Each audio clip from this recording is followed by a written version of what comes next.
بسم الله الرحمن الرحيم. هل أتاك حديث الغاشية؟ وجوه يومئذ خاشعة عاملة ناصبة تصلى نارا حامية تسقى من عين آنية ليس لهم طعام إلا من ضريع لا يسمن ولا يغني من جوع.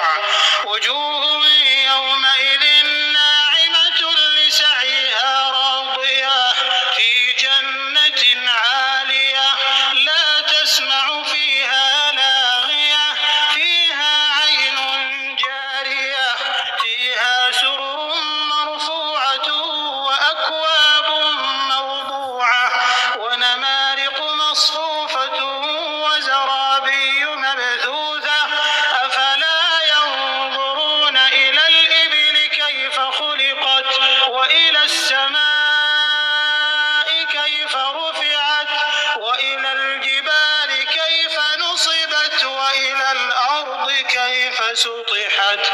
فذكر